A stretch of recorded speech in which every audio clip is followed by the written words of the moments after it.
Halo Mas Bro, kita lanjut dengan pertanyaan. Setiap kali merasa yakin, aku merasa sangat senang, tapi saat keraguan datang, aku merasa sengsara. Mengapa aku masih merasakan keraguan? Itu adalah salah satu pertanyaan paling mendasar dalam hidup.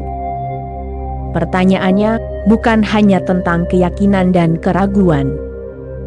Pertanyaannya berakar pada dualitas pikiran. Begitu pula dengan cinta dan benci, begitu pula dengan tubuh dan jiwa, begitu pula dengan dunia ini dan dunia lain. Pikiran tidak bisa melihat yang satu. Proses pikiran itu sendiri membagi realitas menjadi dua kutub yang berlawanan, dan realitas adalah satu, realitas bukan dua, realitas bukan banyak. Realitas bukan multiversal, melainkan universal.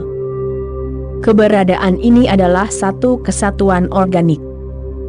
Tetapi pikiran pada dasarnya berfungsi dengan membagi, pikiran berfungsi seperti prisma. Jika dirimu melewatkan seberkas cahaya melalui prisma, itu akan langsung terbagi menjadi 7 warna.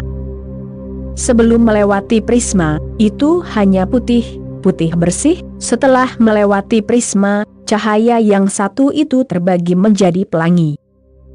Pikiran membagi realitas menjadi 2. Dan keduanya pasti akan selalu bersama. Karena dalam eksistensi itu sendiri, keduanya tidak bisa dibagi. Pemisahan itu hanya ada dalam pikiran, hanya dalam pikiranmu. Keyakinanmu tidak lain adalah kutub lain dari keraguan. Keyakinan tidak bisa ada tanpa adanya keraguan. Keyakinanmu hanyalah penawar dari keraguan. Jika keraguan benar-benar hilang, di manakah keyakinanmu? Apa perlunya merasa yakin? Jika tidak ada keraguan, maka tidak ada keyakinan juga. Dan dirimu takut kehilangan keyakinan, dirimu berpegang teguh pada keyakinan. Dalam berpegang teguh pada keyakinan, dirimu juga berpegang teguh pada keraguan. Ingatlah, dirimu bisa memiliki keduanya, tetapi dirimu tidak bisa hanya memiliki satu. Dirimu harus melepaskan keduanya, atau dirimu harus terus mempertahankan keduanya. Keduanya tidak bisa dipisahkan, dua sisi dari mata uang yang sama.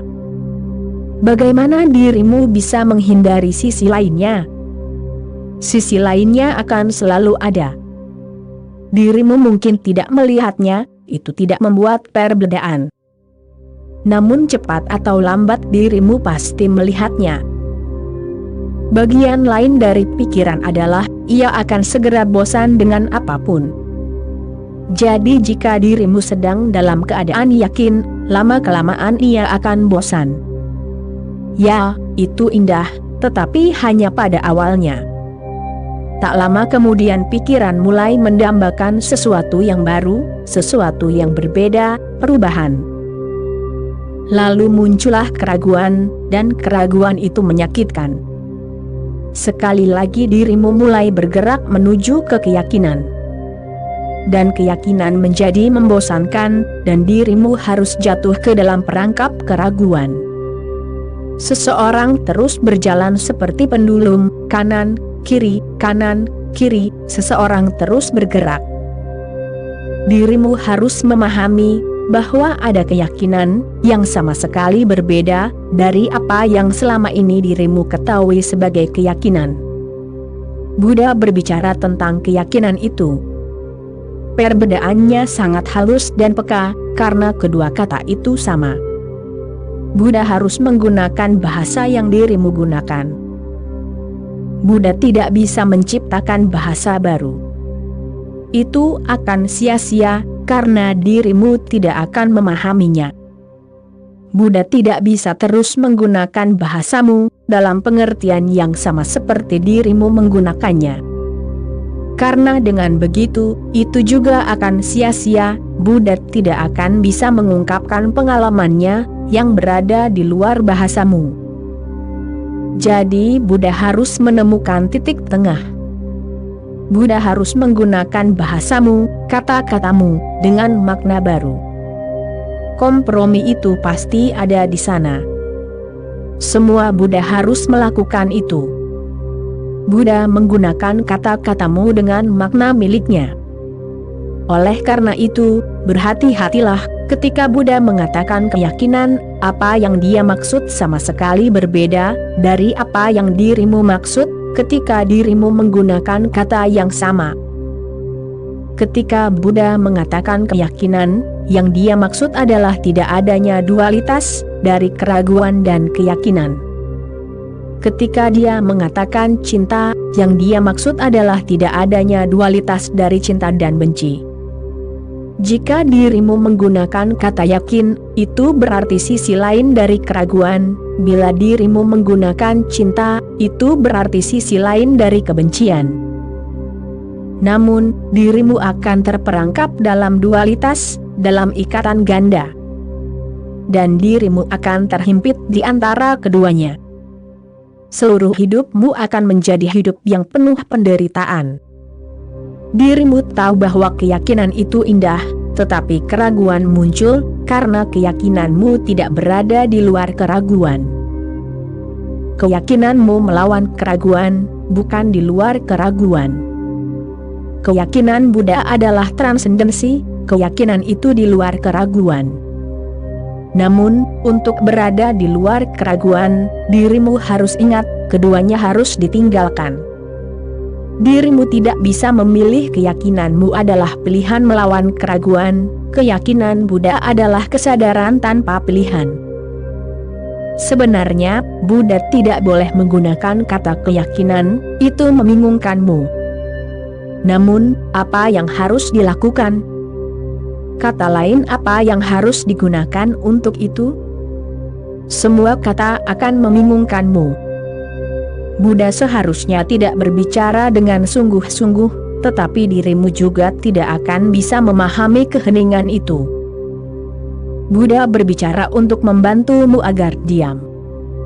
Pesan Buddha hanya bisa disampaikan dalam keheningan. Hanya dalam keheningan, persekutuan. Namun, sebelum itu menjadi mungkin, Buddha harus berkomunikasi denganmu, memujukmu untuk melakukannya. Itu hanya bisa dilakukan melalui kata-katamu. Namun, satu hal, jika diingat, akan sangat membantu, Buddha menggunakan kata-katamu, tetapi dengan makna miliknya sendiri, jangan lupakan makna itu. Lampaui keraguan dan keyakinan, maka dirimu akan merasakan keyakinan baru, yang tidak mengenal keraguan, yang polos. Lampaui keduanya, maka dirimu akan ditinggalkan, kesadaranmu, tanpa isi apapun. Dan itulah inti dari meditasi. Keyakinan adalah meditasi. Jangan tekan keraguanmu. Itulah yang terus dirimu lakukan. Ketika dirimu mendengarkan tentang keindahan dari keyakinan, keajaiban dari keyakinan, kerinduan yang besar, keinginan yang besar, keserakahan yang besar muncul dalam dirimu untuk mencapainya. Dan kemudian dirimu mulai menekan keraguan. Dirimu terus melemparkan keraguan jauh ke dalam alam bawah sadar, sehingga dirimu tidak perlu menemuinya. Tetapi itu ada di sana. Dan semakin dalam, semakin berbahaya, karena itu akan memanipulasimu dari latar belakang. Dirimu tidak akan bisa melihatnya, dan itu akan terus memengaruhi hidupmu. Keraguanmu akan lebih kuat di alam bawah sadar, daripada di alam sadar.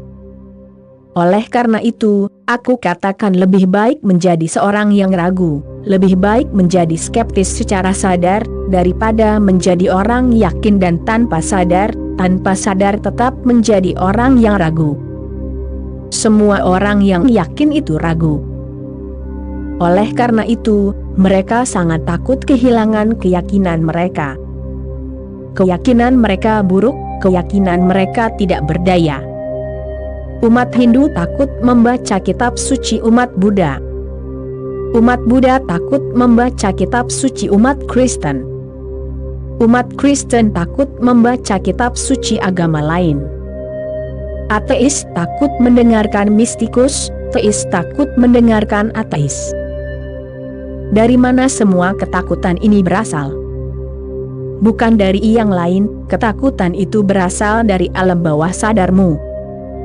Dirimu tahu betul bagaimana dirimu bisa menghindarinya. Dirimu mungkin ingin melupakannya, tetapi dirimu tidak bisa, ketakutan itu ada di sana. Secara samar-samar dirimu selalu merasakannya.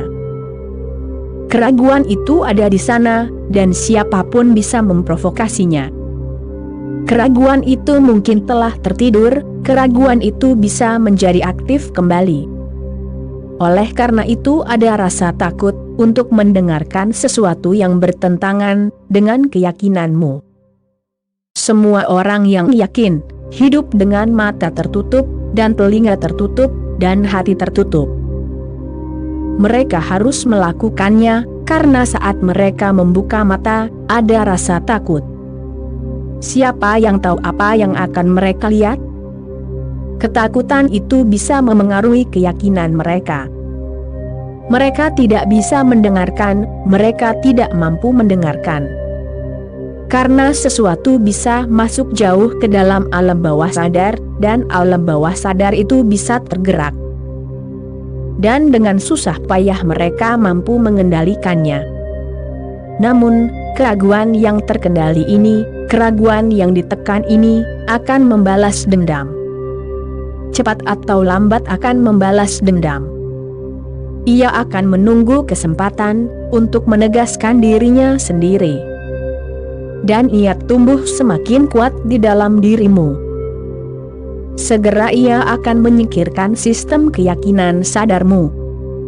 Itulah sebabnya mengapa sangat mudah untuk mengubah orang dari Hindu menjadi Muslim, dari Muslim menjadi Kristen, dari Kristen menjadi Hindu, sangat mudah.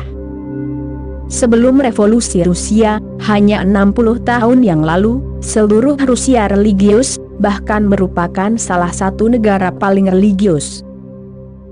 Lalu apa yang terjadi? Hanya revolusi. Komunis berkuasa, dan dalam 10 tahun, semua religiusitas itu menguap. Orang-orang menjadi ateis, karena sekarang mereka diajarkan di sekolah, perguruan tinggi, universitas, di mana-mana, bahwa tidak ada Tuhan, bahwa tidak ada jiwa.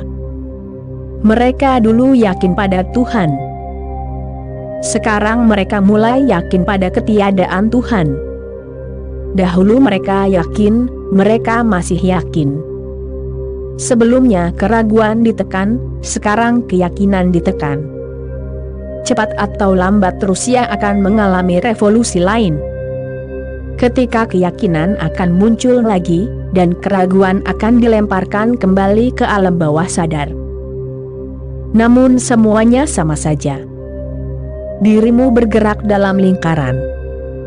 Di India, dirimu adalah orang-orang yang sangat religius. Semuanya omong kosong. Apa yang dirimu sebut agama hanyalah keraguan yang ditekan. Dan itu juga terjadi di negara-negara lain. Ini bukanlah cara transformasi batin, penindasan tidak pernah menjadi cara revolusi. Memahami, bukan menindas, cobalah untuk memahami keraguanmu, cobalah untuk memahami keyakinanmu. Cobalah untuk memahami penolakanmu, dan cobalah untuk memahami persetujuanmu.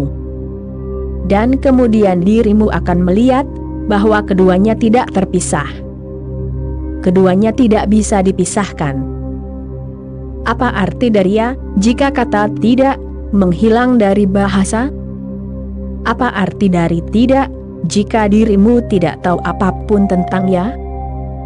Keduanya terikat bersama, menikah bersama, keduanya tidak bisa diceraikan. Namun ada transendensi. Tidak perlu menceraikan mereka, tidak perlu memisahkan mereka, jangan mencoba hal yang mustahil. Lakukan lebih dari itu. Perhatikan saja keduanya. Ini saranku, perhatikan ketika keraguan muncul, jangan teridentifikasi dengannya. Jangan terganggu, tidak ada yang perlu merasa terganggu. Keraguan itu ada, dirimu sedang memperhatikannya, dirimu bukan itu. Dirimu hanyalah cermin yang memantulkannya. Dan ketika keyakinan muncul, akan ada sedikit kesulitan dalam memperhatikan. Karena dirimu berkata, keyakinan membuatku begitu bahagia, keyakinan membuatku merasa begitu indah. Dirimu akan melompat ke atasnya, dirimu ingin teridentifikasi dengannya. Dirimu ingin dikenal sebagai orang yang yakin, sebagai orang yang beriman. Namun, dirimu tidak akan pernah bisa keluar dari lingkaran setan itu. Perhatikan juga keyakinan. Dan semakin dalam pengamatanmu, dirimu akan terkejut. Melihat jauh ke dalam keraguan, dirimu akan menemukan sisi lainnya adalah keyakinan. Seolah-olah koin menjadi transparan, dan dirimu bisa melihat sisi ini, dan dirimu juga bisa melihat sisi lainnya. Kemudian dengan memperhatikan keyakinan, dirimu akan bisa melihat keraguan yang tersembunyi di baliknya. Momen itu adalah realisasi yang luar biasa. Ketika melihat bahwa keraguan adalah keyakinan, bahwa keyakinan adalah keraguan, dirimu menjadi bebas dari keduanya. Tiba-tiba, sebuah transendensi. Dirimu tidak lagi terikat pada keduanya, ikatanmu berakhir. Dirimu tidak lagi terperangkap dalam dualitas.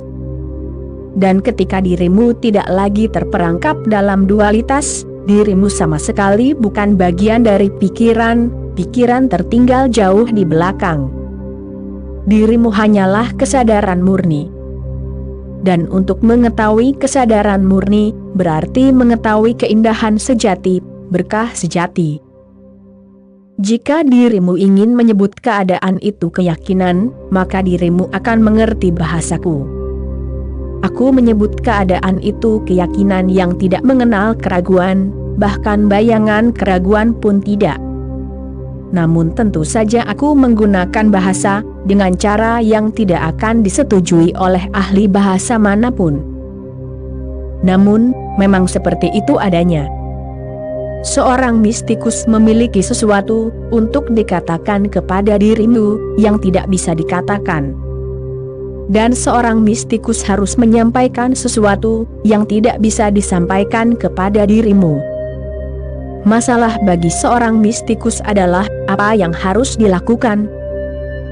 Ia memiliki sesuatu, dan itu begitu banyak, sehingga ia ingin membagikannya, ia harus membagikannya.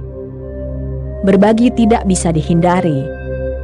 Itu seperti awan yang penuh dengan air hujan.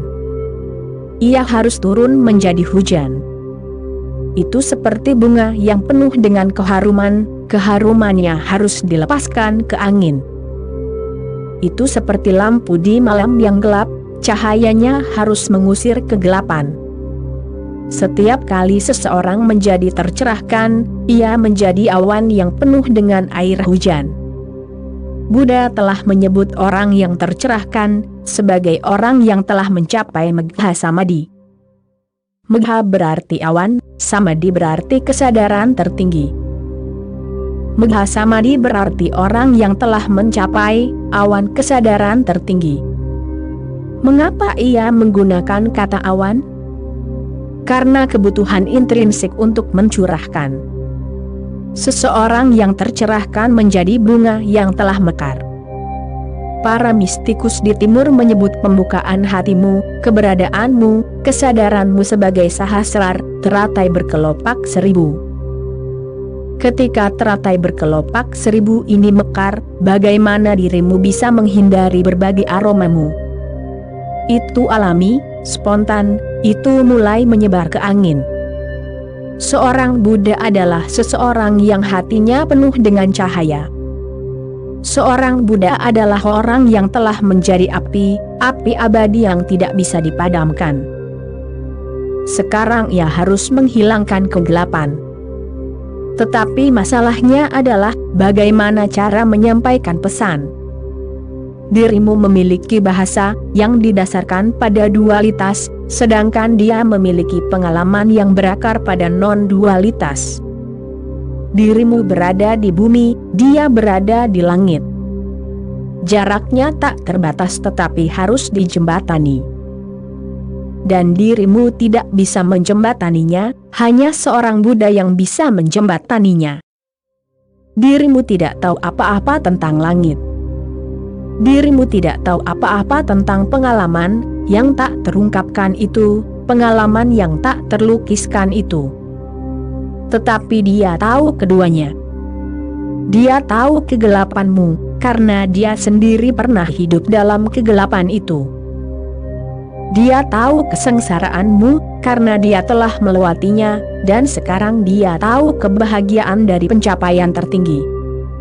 Sekarang dia tahu apa itu keilahian.